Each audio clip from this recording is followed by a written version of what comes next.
TF1 Matin. Bonjour Nicolas Bouzou.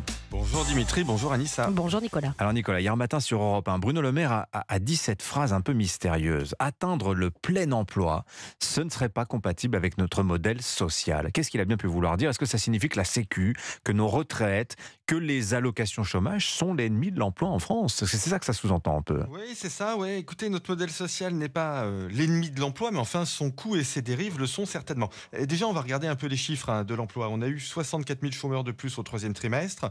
Ça nous donne un taux de chômage de 7,4% de la population active. Alors, c'est vrai, c'est un effet de la conjoncture. La croissance est basse, donc les entreprises créent moins d'emplois. Mais enfin, ça, je dirais que cet effet conjoncturel, il concerne tous les pays.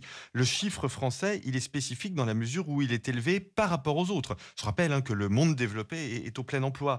On voit donc qu'il y a une spécificité française. Un taux de chômage plus élevé qu'ailleurs. Bon, faut bien en trouver la raison, sans quoi on ne ramènera jamais le pays à 5% de chômage, ce qui est l'objectif du président de la République. S'interroger sur notre modèle social, ça ne couvre certainement pas toute la question, mais enfin, ça n'est sans doute pas illégitime. Ouais, je donne ce chiffre donné par François Ekal. On a consacré l'an dernier 7% du PIB en aide, en soutien à l'emploi, au marché du travail. Est-ce que notre modèle social est hypertrophié, Nicolas? C'est intéressant ces chiffres, on vient d'en avoir plein qui viennent à la fois de l'INSEE en France et d'Eurostat en Europe.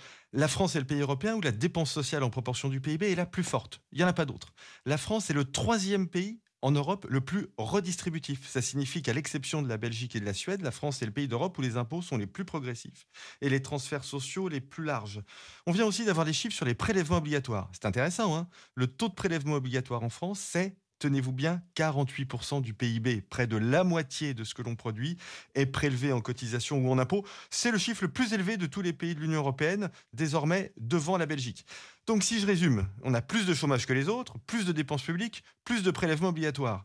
Si l'idée de Bruno Le Maire, c'est de dire qu'il y a un lien entre tout ça, on ne peut pas exclure qu'il ait raison. Le coût de notre modèle social se paie en compétitivité et en manque d'activité économique. Je pense que c'est honnêtement difficilement réfutable. Allez, un petit peu de pub pour vous, Nicolas. Réformer le modèle social. Vous allez en parler ce week-end lors de la 5e édition des Rencontres de l'avenir que vous inaugurez demain à Saint-Raphaël. Ouais, 3 jours de débat sur l'économie, la géopolitique, l'éducation, l'intelligence artificielle. On aura plein de ministres, des dirigeants d'entreprise, des intellectuels. On va essayer de donner confiance. Il reste encore quelques places. C'est gratuit, www.rencontre-avenir.com. Et je vous retrouve lundi. Allez, merci Nicolas. Beau week-end à vous, bonne rencontre.